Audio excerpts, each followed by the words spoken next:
E atenção, pessoal, mais um episódio de Contatos Insólitos. Este aqui é de número 180 e a temática de hoje é a origem arquetípica do nosso corpo.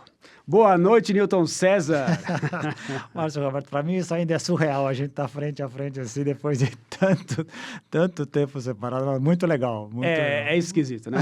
Não dá para falar que é natural, né? Tô tentando me acostumar com as câmeras aqui, né? Eu tenho que olhar para lá, olhar para você. Mas é divertido, tá sendo divertido. Boa noite, vamos lá.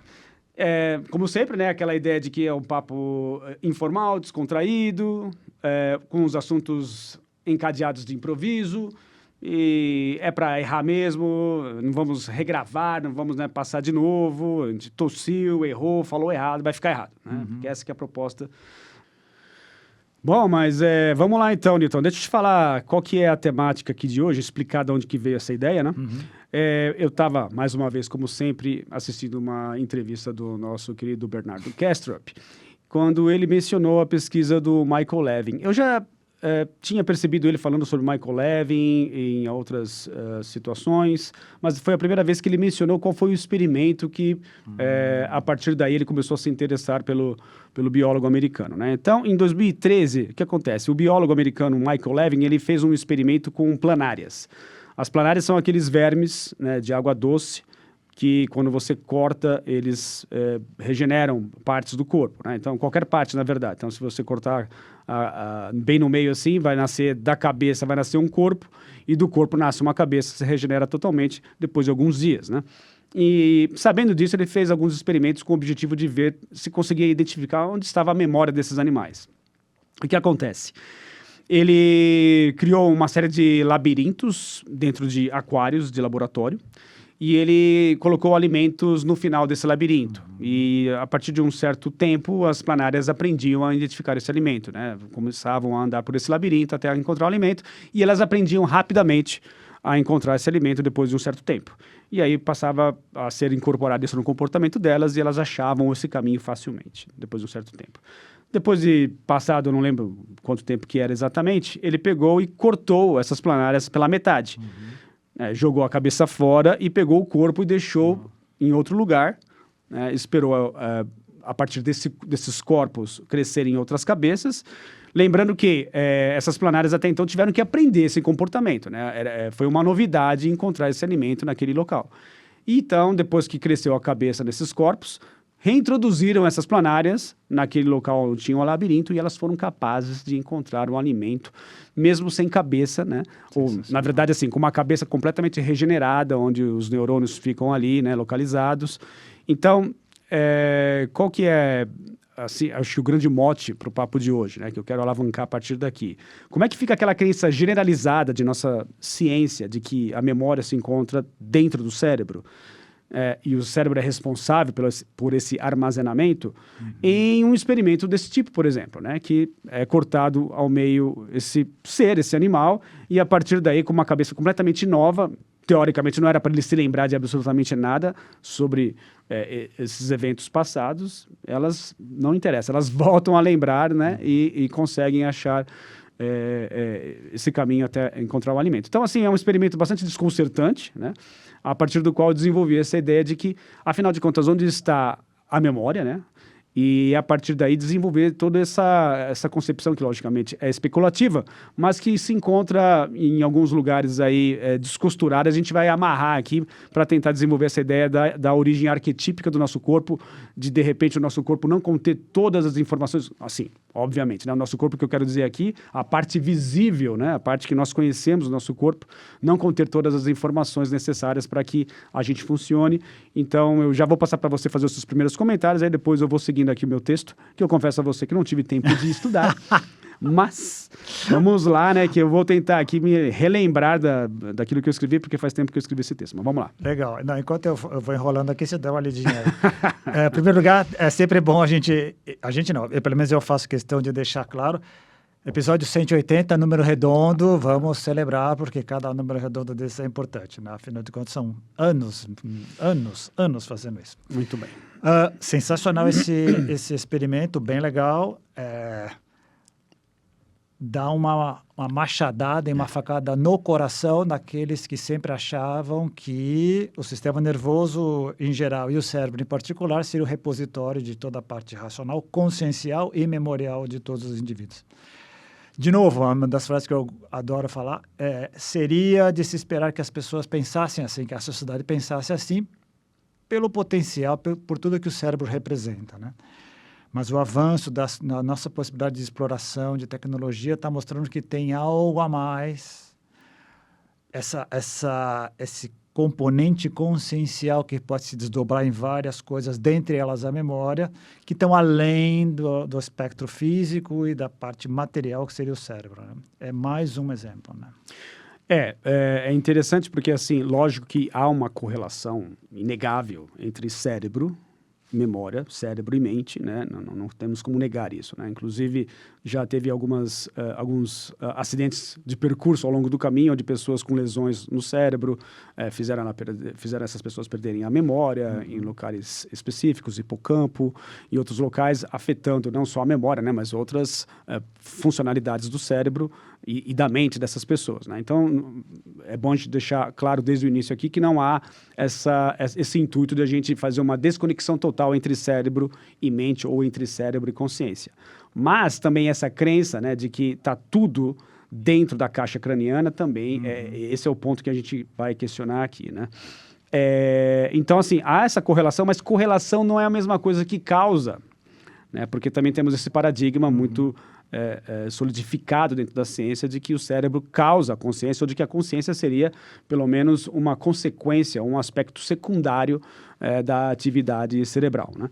E é isso também que a gente questiona, sei lá, quantos episódios há muito tempo a gente vem questionando esse paradigma, né? Com base em inúmeras temáticas que a gente desenvolveu ao longo desses anos, né? Então, quem quiser e tiver algum interesse, quiser saber, tem que procurar lá nos outros episódios, né, de onde que vem essa ideia. Bom, esse é o primeiro aspecto. O outro aspecto que eu acho que é muito interessante a gente analisar também é que há não muito tempo atrás a genética tinha essa promessa de ser assim o santo graal da descoberta de todos os processos, de todos os parâmetros possíveis de construção do nosso corpo, né? E aí veio essa possibilidade de a gente conseguir decodificar todo o código genético, não só do ser humano, mas de outras criaturas.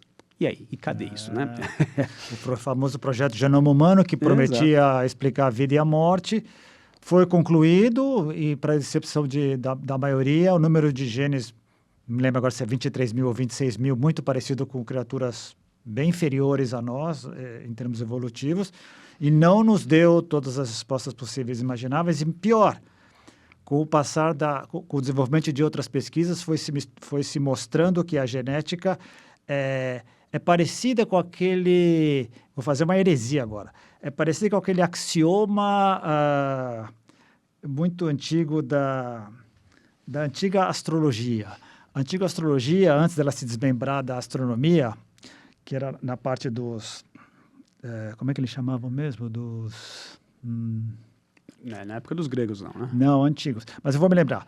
Eles diziam que os astros, eles inclinam, mas não determinam.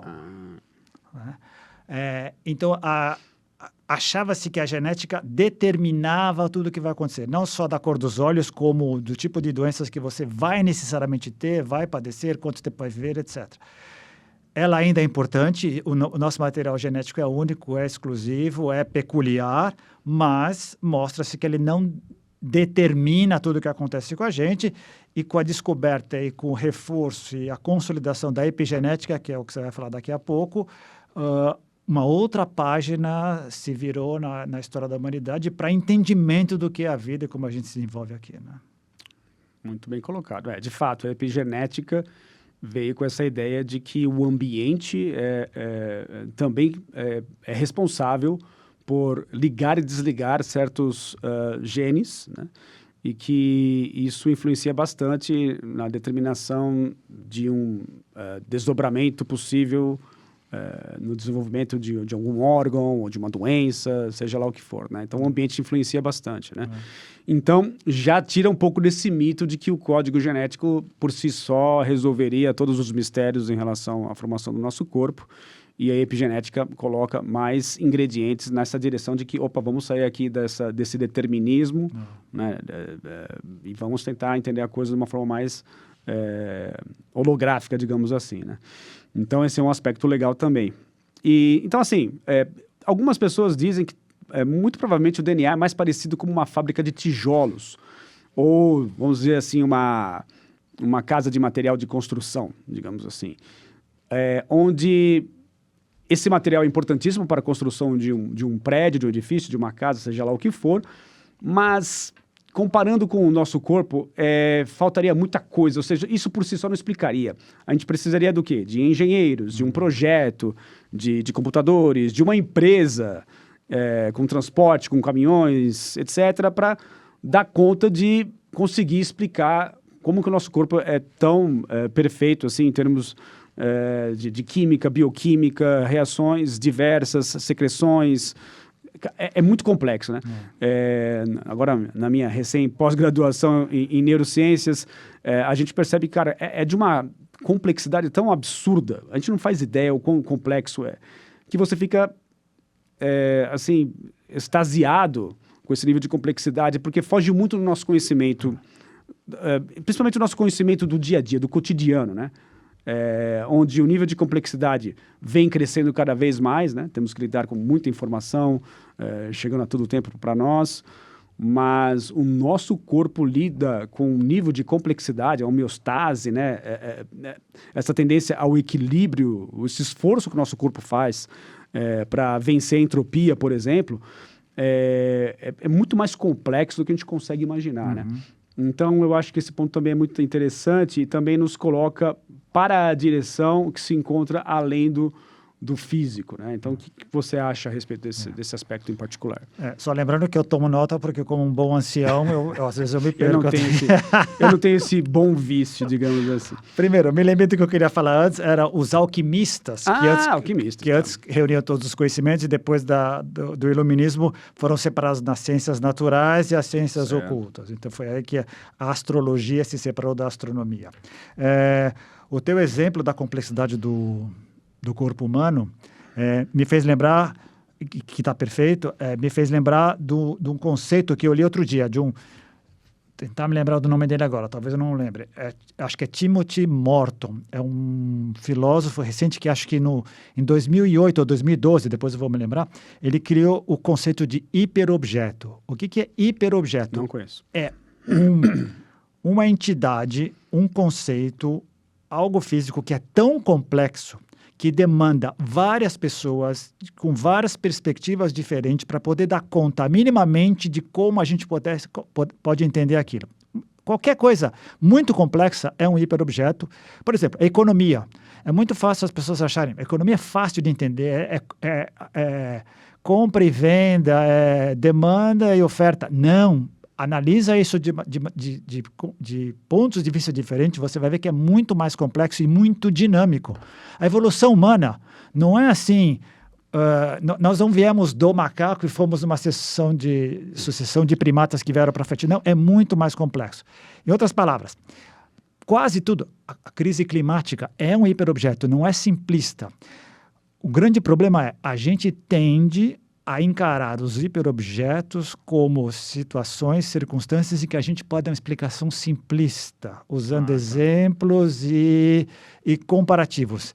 E são sempre incompletos.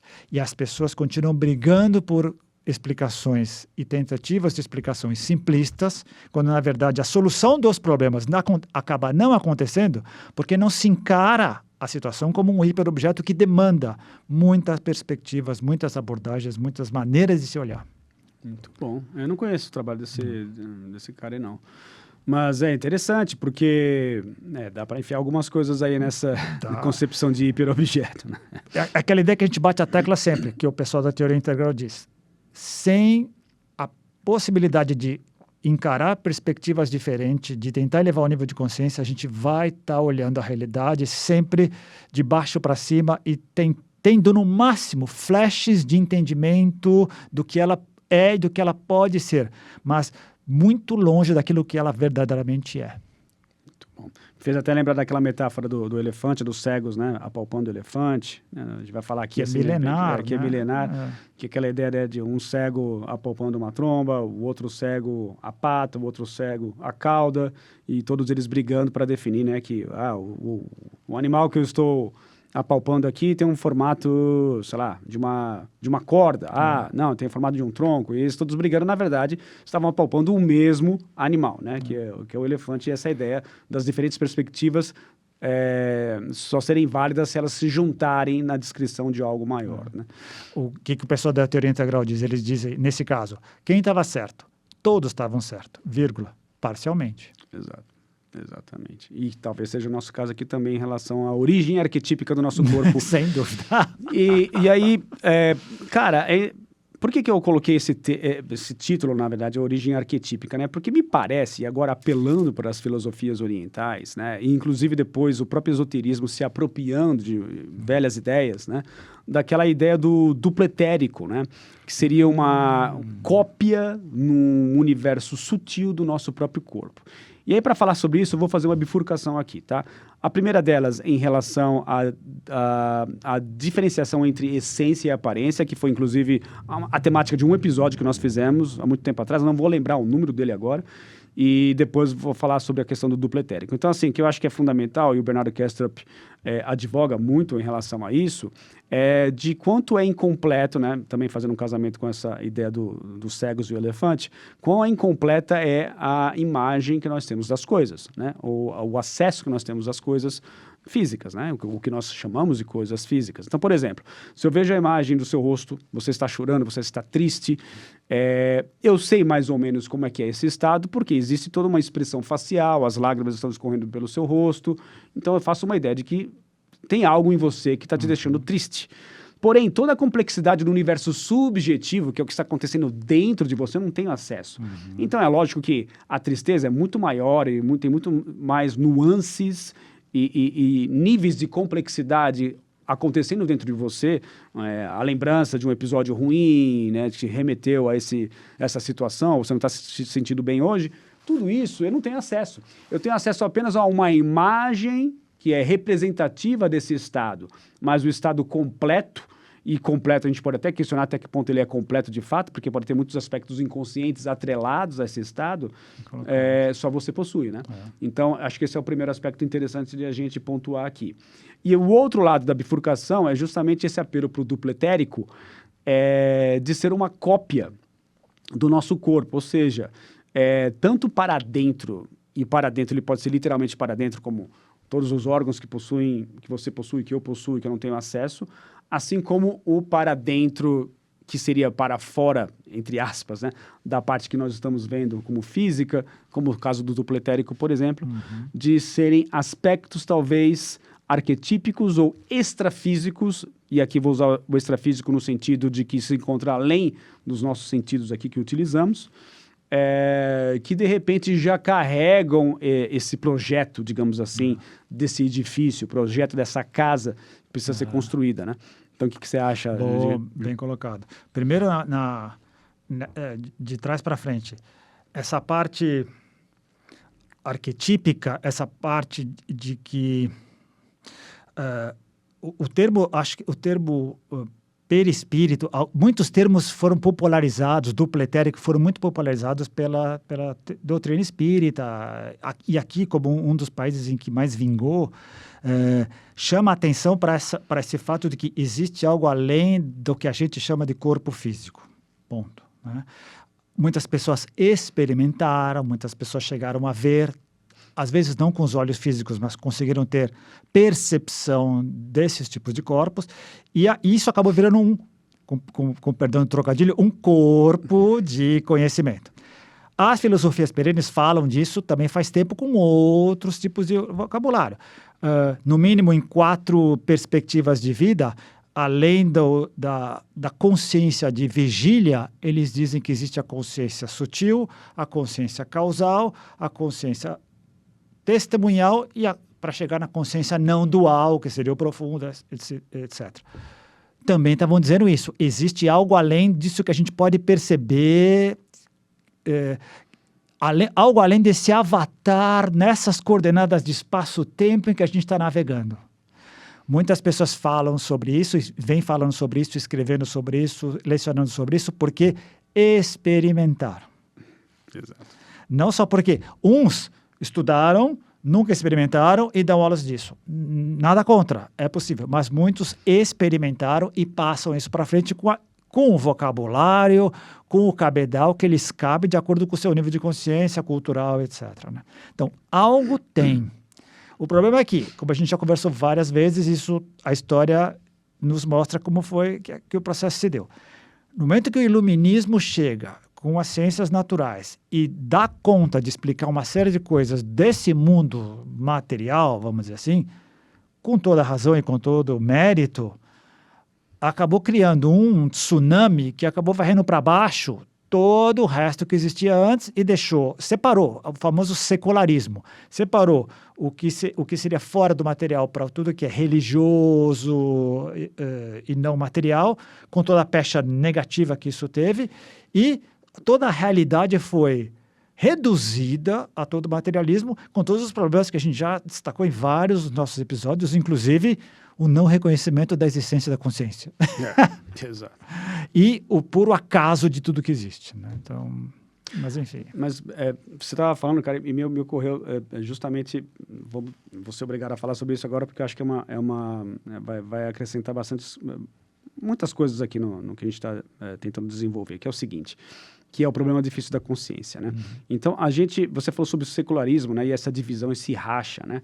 Então, a gente percebe que com o advento do iluminismo, né, e depois aquilo que nós conhecemos hoje por ciência, como foi gritante, forçadamente colocada essa ideia de que tem que haver uma separação necessariamente da pele para fora, né, que é o universo objetivo, e deixando da pele para dentro para o universo das religiões, para o universo das ciências esotéricas ou qualquer outra coisa que na cabeça deles era secundária, indiferente ou até inexistente, como tem alguns casos, muita gente negando consciência, olha só que contradição, né? Consciências negando a si próprias, né?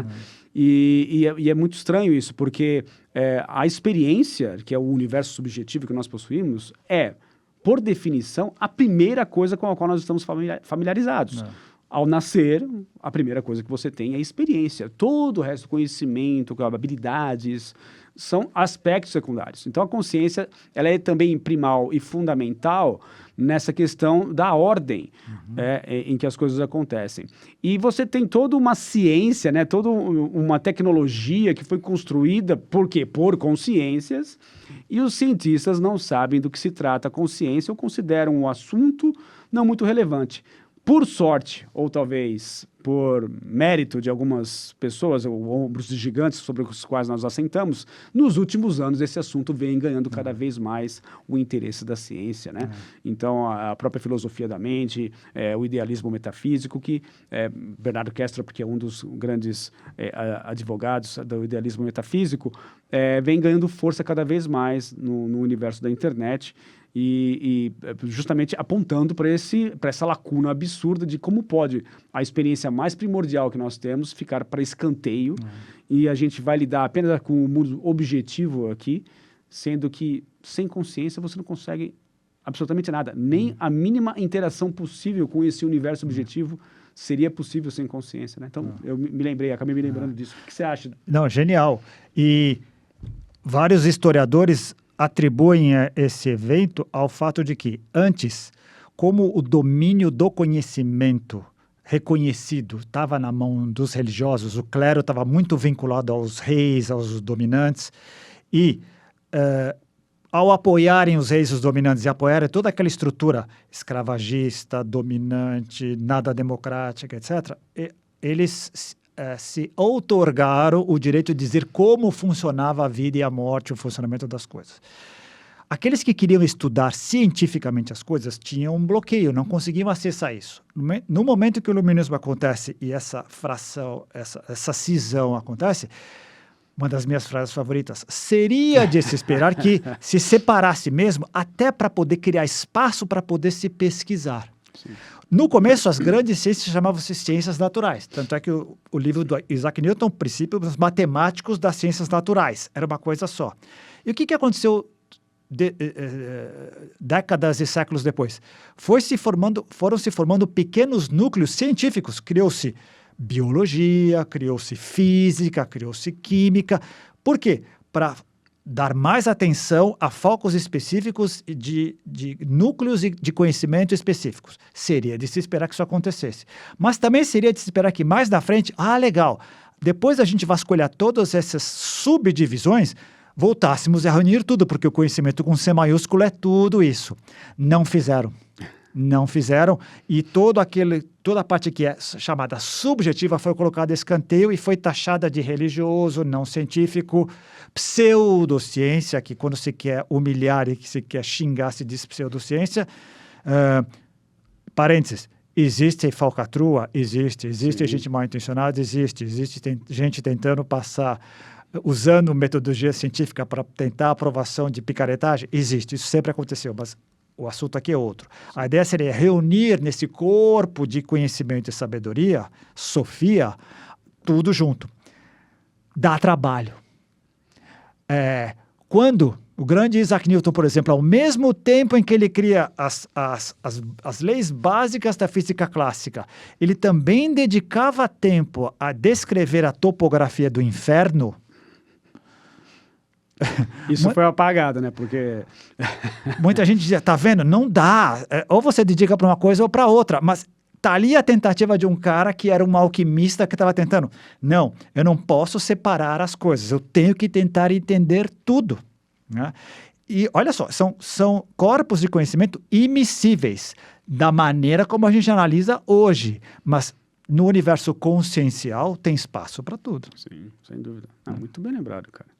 Mas, assim, isso dá pano para manga para um outro episódio. Mas vamos retornar aqui ao tema central, que é a origem arquetípica do corpo, né? E aqui eu vou apelar, cara, agora para um aspecto mais emocional. Não vai ter jeito, né? Porque é o fato de eu estar esperando um filho. E cara, aí você vê, né? Nas imagens de ultrassom, e você percebe lá um serzinho já, né? Com os bracinhos, as perninhas se mexendo e tal. Cara, fica realmente complicado, por mais que eu respeite e entenda que o código genético participa fundamentalmente de todo o processo, claro, está aí, mas a mim ainda fica essa ideia de que parece que há algo além disso envolvido nesse projeto arquetípico para além do físico. A mim me parece cada vez mais isso, né? Agora, né, participando ativamente, né? E agora eu falei para você, era um aspecto mais emocional de um processo pela primeira vez, né, de ser pai, essa intuição vem ainda mais forte nessa direção, né? Então não poderia deixar de falar, de mencionar isso também, né? E aliás, já vou entrar também aproveitando disso. Você verá, sentirá e experimentará aquilo que todo pai e mãe experimenta. Ao contrário do que se pensava antes, um bebê não é uma tábula rasa. Achava-se que vinha sem nada, sem nenhum conhecimento, zero, sem nenhuma personalidade, absolutamente, e era criado pela cultura, pelos pais e absorvendo. Não. Todo pai e mãe que teve uma criança no colo percebe em semanas que aquela criatura tem algo individual, tem um ego com E maiúsculo, tem uma índole, tem algo que é diferente. Mesmo quando são gêmeos univitelinos, existe diferença, tem algo ali. A genética vai explicar a formação do corpo, a cor dos olhos, mas não vai dar conta desse aspecto. E que não... Me ocorreu agora, não mencionamos ainda, o trabalho do Rupert Sheldrake. Os campos morfogenéticos. Exato, que lança essa ideia dos campos morfogenéticos em 1981, no livro Uma Nova Ciência para a Vida. Depois ele revisou em 2009. Ele lança essa ideia de que existem campos morfogenéticos, morfo de forma, gen, que vai além da genética. Ao contrário da ideia de campos gerais que a física lida, os campos morfogenéticos são campos de informação. Então, essa é a ideia. E você me fez lembrar, nesse livro dele mesmo, ele aponta. Lembra do exemplo das planárias que você deu? Ele dá um exemplo diferente, ele dá exemplo de ratos. Ele pegou uma série de ratos e fez esses ratos transitarem em um labirinto para encontrar comida, igualzinho que você fez. Demorava um certo tempo. Um grupo de ratos demorava X tempo, um grupo seguinte de ratos demorava da mesma família, demorava menos tempo e tal. A partir daí, vários ratos em outros laboratórios da mesma família faziam o traçado no labirinto em tempo cada vez mais recorde. É como se houvesse essa transferência de informação entre espécies. Deixa eu ver se eu entendi, porque esse experimento aí eu não conheço. Então, ratos que não participaram diretamente do primeiro experimento, mas eram descendentes desses ratos. Ou da mesma família, não necessariamente descendentes da mesma família. Ratos da mesma família. Mesma geração. Da mesma geração. Só que não estavam envolvidos no experimento de achar o alimento dentro do labirinto. Foram capazes de encontrar o caminho cada vez mais rapidamente.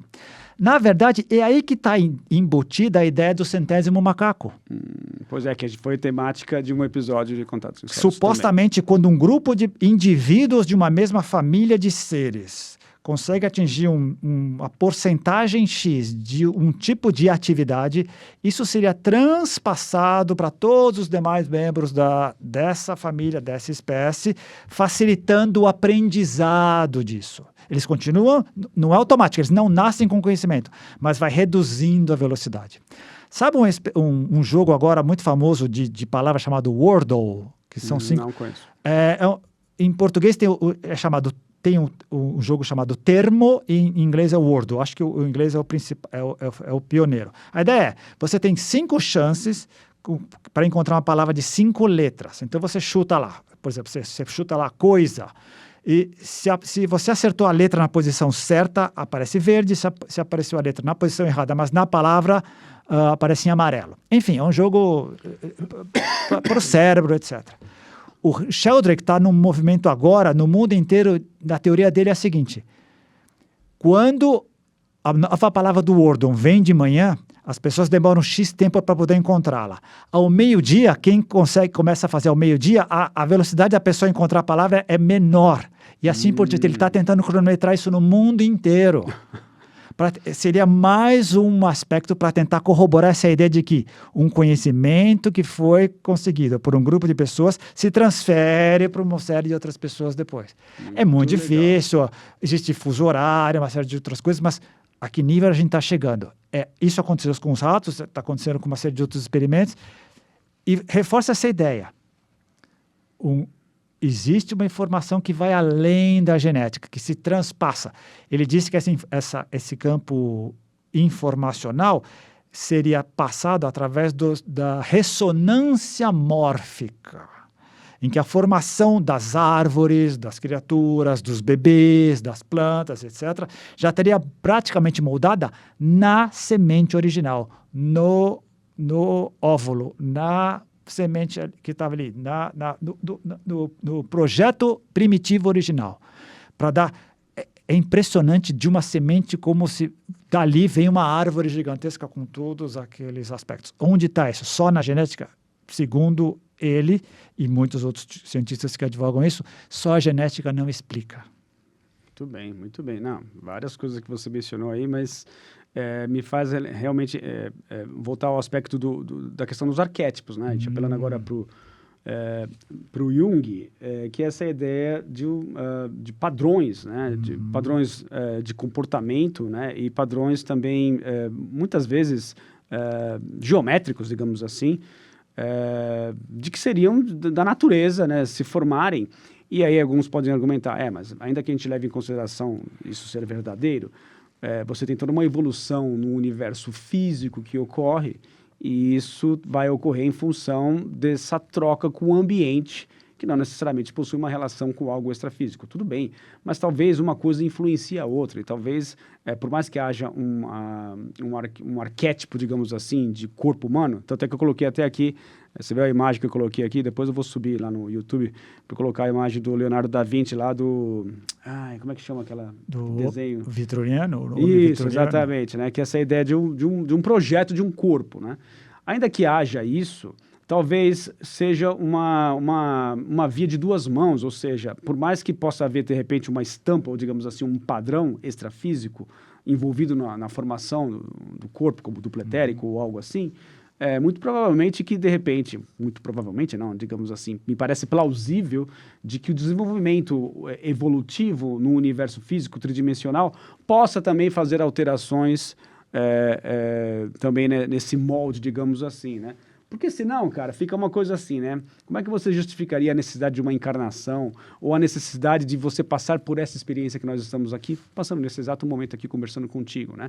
Deve ter uma razão para a gente estar aqui, deve ter uma razão, um motivo que só dá para ser feito aqui e não em outro lugar. E eu acredito que isso é tão importante dentro da ideia, né, de que a mente é universal, de que a partir dessa experiência a gente vai trazendo conhecimentos ou liberando esses conhecimentos a partir do momento da morte, onde há essa dissolução nessa grande mente universal e você distribui esse conhecimento para essa mente maior, né? Então, me parece um toma lá da cá, onde ambas as instâncias se beneficiam dessa experiência, né? E, bom, enfim, falei demais, né? Passo para você. Não, legal. A gente tem a tendência a achar que, geralmente, o que é superior não deve nada ao que é inferior, já superou e não se relaciona de maneira equânime. Não necessariamente. Quando o pessoal da teoria integral, aqui eu vou extrapolar o conceito deles, mas quando eles dizem que o caminhar consciencial seria incluir e transcender, esse incluir implica que tudo aquilo que já foi transcendido continua fazendo parte de você. Certo. De novo, vou esticar um pouquinho os conceitos.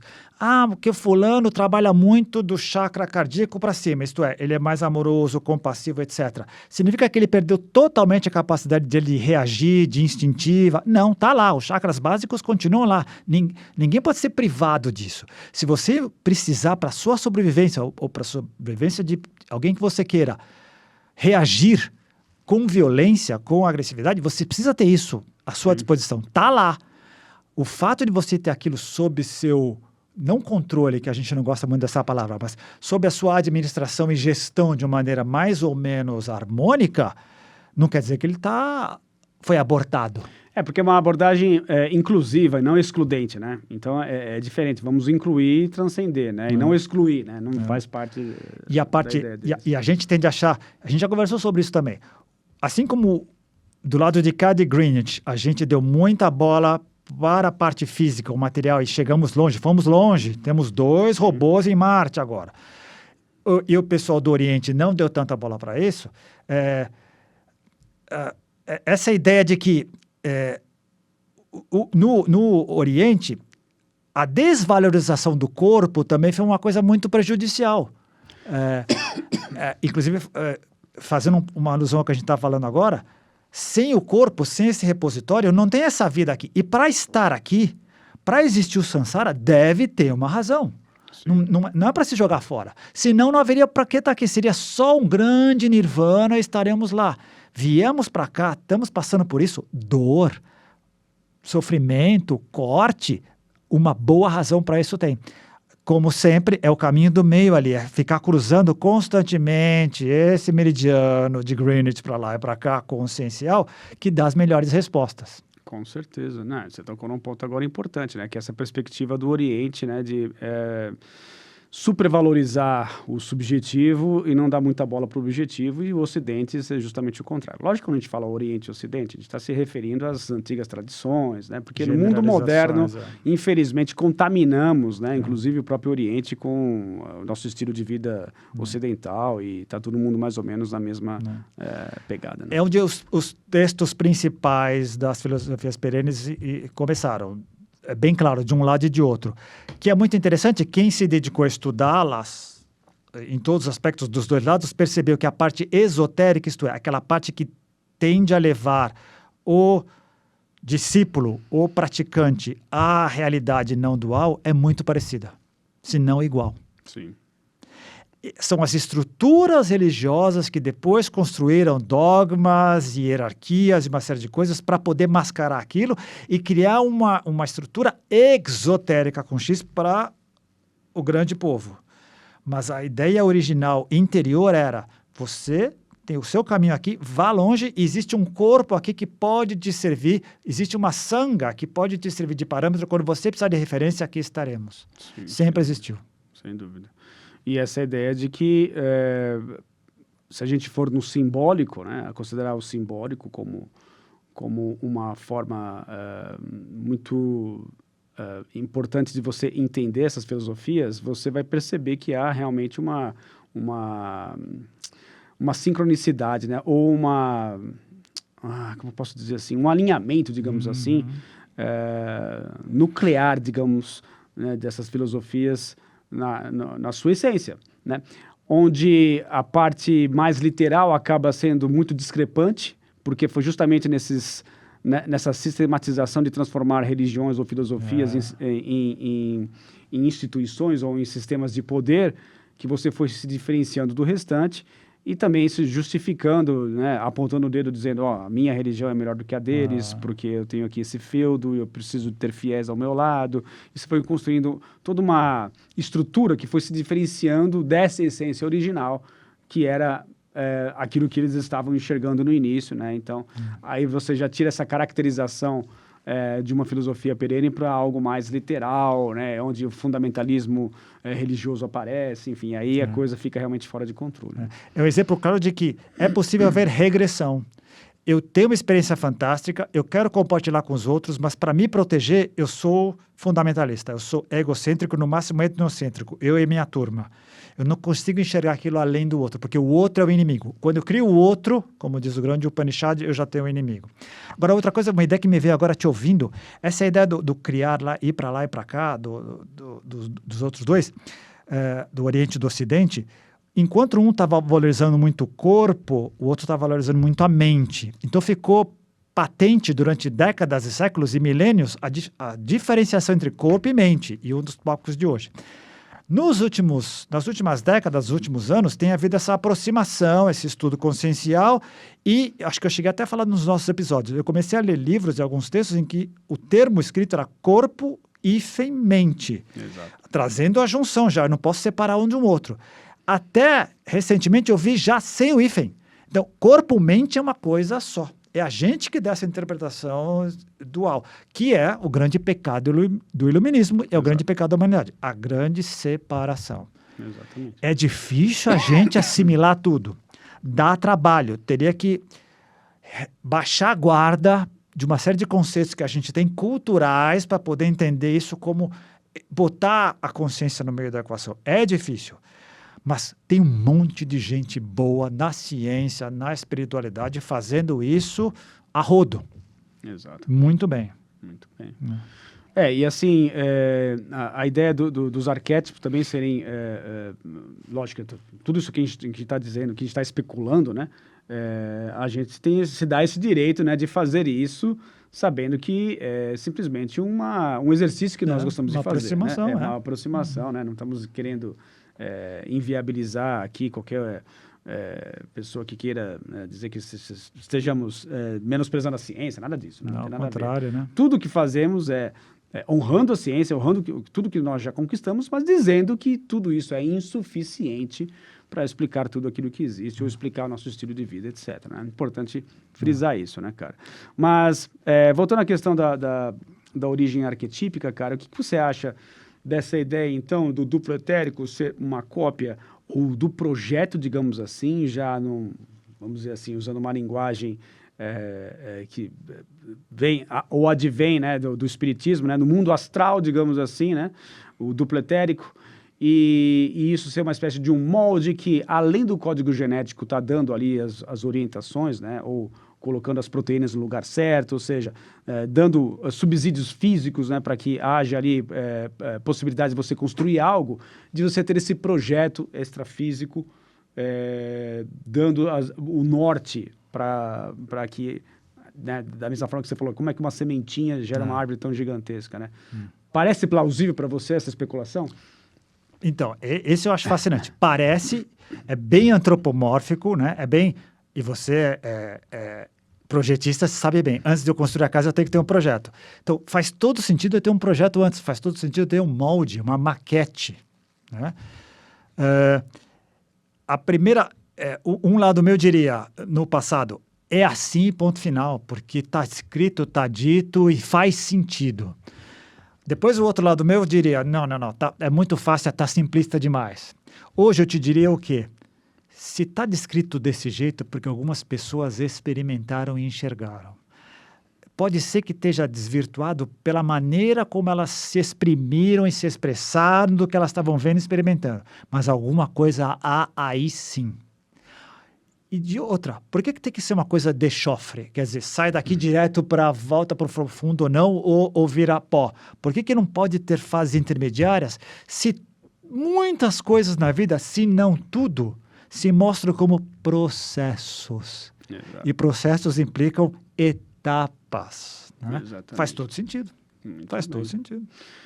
Inclusive você me fez lembrar, né, de um vídeo que você me passou que eu gostei muito. Eu já estou preparando um texto sobre... aquele do Buda Mandelbrot, sensacional. Então, exatamente. Porque tem a ver, né, justamente com isso, com essas formas...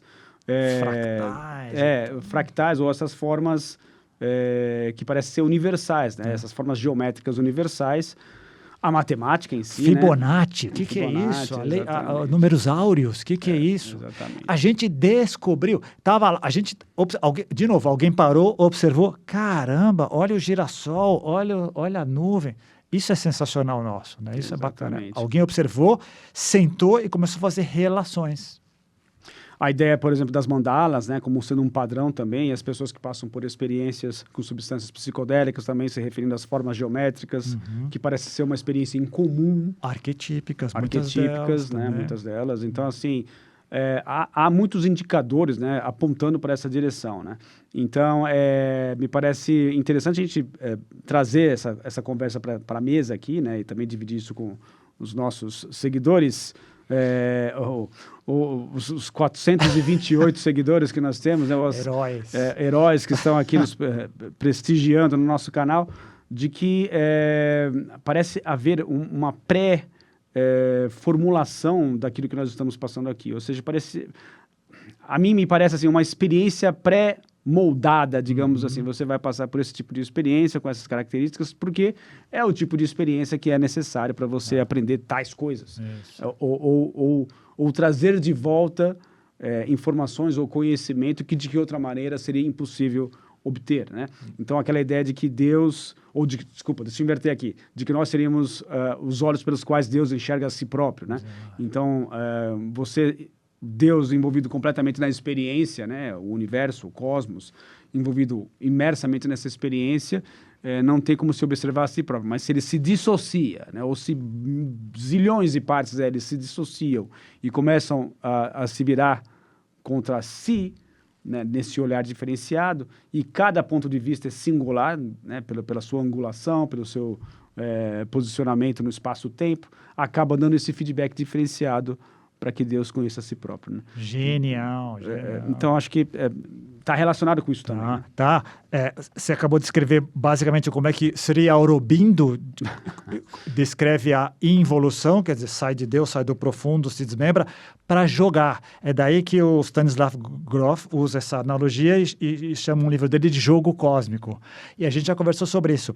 E eu queria reforçar o que você falou agora e abrir também a ideia de o seguinte: o fato de existirem moldes, o fato de existirem planilhas, o fato de existirem planejamentos, não implica determinismo.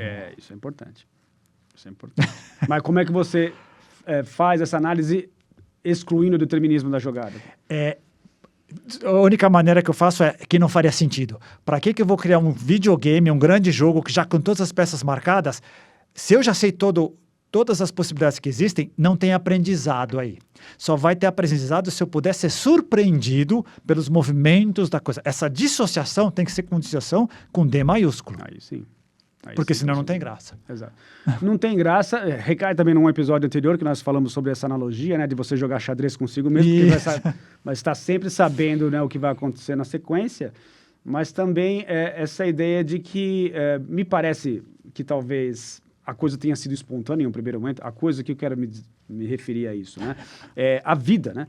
Parece que a vida, em algum momento, ou talvez faça mais sentido pensar assim, que a vida, em algum momento, experimentou essa dissociação, né? Ou, na verdade, eu me expressei mal. A vida é a dissociação em si, que aconteceu talvez de uma forma espontânea, e isso ter sido percebido pelo universo, pela grande mente universal, como algo vantajoso. Tipo, opa, isso aqui é legal, isso aqui é interessante, está me dando um ponto de vista, está me dando uma perspectiva que até então não tinha. Vou, entre aspas, investir nisso. Mas não de uma forma determinística, mas... Porque, assim, a gente tem mania de pensar de que... quando a gente fala de determinismo, também é polêmico isso, hein? Mas, enfim, vou entrar numa seara que talvez... Porque tem pouco tempo para a gente falar sobre isso. Mas essa ideia das coisas serem muito analisadas do ponto de vista racional ou intelectual. Mas existem os direcionamentos que são percebidos. Né? Ou seja, eu sinto que está bem assim, eu sinto que por aqui é legal ir, eu sinto que é vantajoso, mas isso não precisa ser necessariamente um exercício de raciocínio. Né? Pode ser uma coisa sentida, uma vantagem sentida. Então, para mim, faz muito mais sentido pensar num Deus, ou numa mente universal, como vocês queiram chamar, que haja ainda no instinto, porque o mundo natural é instintivo.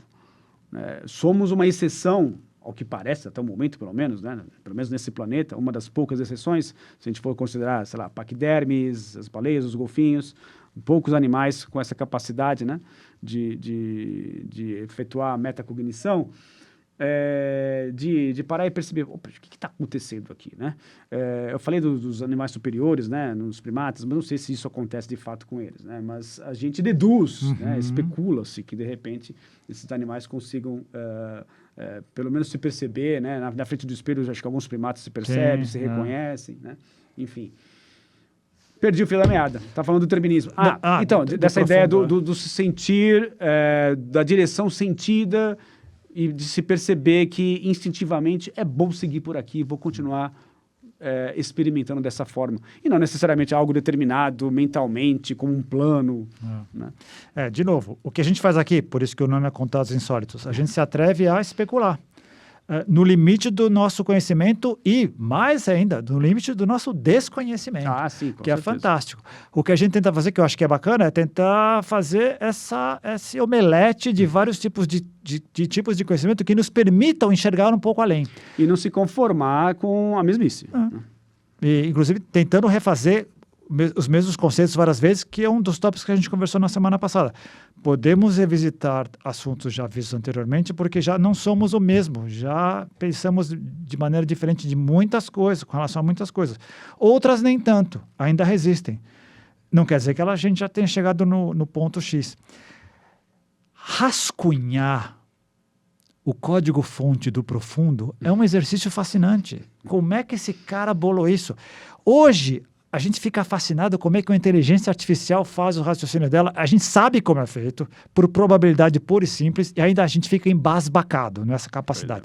Imagina essa consciência cósmica que criou tudo isso, inclusive a nós, que estamos aqui mas milhões fazem isso o tempo inteiro, bilhões estão fazendo isso agora, craneando a respeito dessa existência, disso tudo. Isso é genial. Isso é genial. Cara, é sensacional e assim, nos faz pensar que realmente, sendo vantajosa essa experiência, né, você percebe, ou se deduz pelo menos, né, por que a vida prolifera em todos os cantos desse planeta, né? Porque a proliferação, essa insistência da vida, ainda que seja nos ambientes mais inóspitos, em crateras vulcânicas, dentro de reatores nucleares, você tem bactérias que se alimentam de radiação, são os organismos extremófilos, né, que a nossa ciência já estuda há um bom tempo. Por que a vida insiste, né? Mesmo que nas condições piores possíveis, né, ainda há essa percepção de que é vantajoso explorar, é vantajoso estar vivo, é vantajoso passar por uma experiência, seja ela de que nível for, porque não falta vida brotando em tudo quanto é canto. E mesmo com resultados aquém do normal. Deficiências físicas, falta de um membro, não só em humanos, estamos rodeados por aí.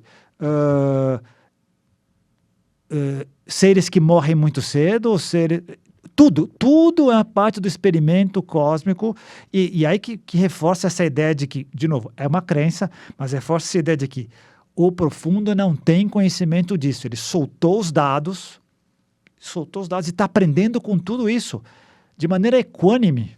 Não, a parte emocional, bonito, feio, justo, injusto, é nosso. Exato. É parte nossa. Que, inclusive, tudo indica que a partir do nosso nível de consciência, quando ele vai elevando-se e vendo a coisa sob outras perspectivas, os nossos próprios conceitos de justo e injusto mudam. Ah, sim.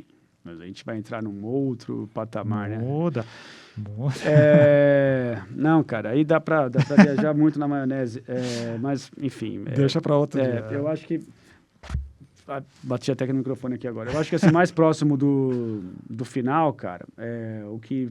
Acho que fica essa ideia, então, de que, cara, o profundo talvez tenha gostado ou experimentado essa coisa toda, numa ideia que normalmente a gente tem, as religiões pregam isso, mas talvez mais as filosofias esotéricas tendem a pensar assim, de que essa experiência toda acaba sendo uma grande escola. Mas, como eu vi já o Bernardo Kastrup também mencionar, eu acho que a metáfora mais adequada para essa experiência toda, que é de estar encarnado, seria de um laboratório. Por quê? Numa escola você tem o papel do professor, do aluno, daquele que vai ensinar, daquele que vai aprender. Aqui, até o professor dentro do laboratório está aprendendo também com todos os alunos. Todos estão aprendendo essa grande experiência. Então, para fechar, eu acho que dentro desse grande laboratório que também é Contatos Insólitos, eu vou encerrar por aqui, agradecendo a você mais uma vez, Nilton. Acho que deu mais ou menos 1 hora aí com uma pequena edição que a gente vai ter que fazer aí do início, mas acho que deu, pelas minhas contas aqui. Muito obrigado mais uma vez e até o próximo episódio de Contatos Insólitos. Um grande abraço. Sempre um privilégio, Roberto. Um grande abraço. Até mais. Até mais.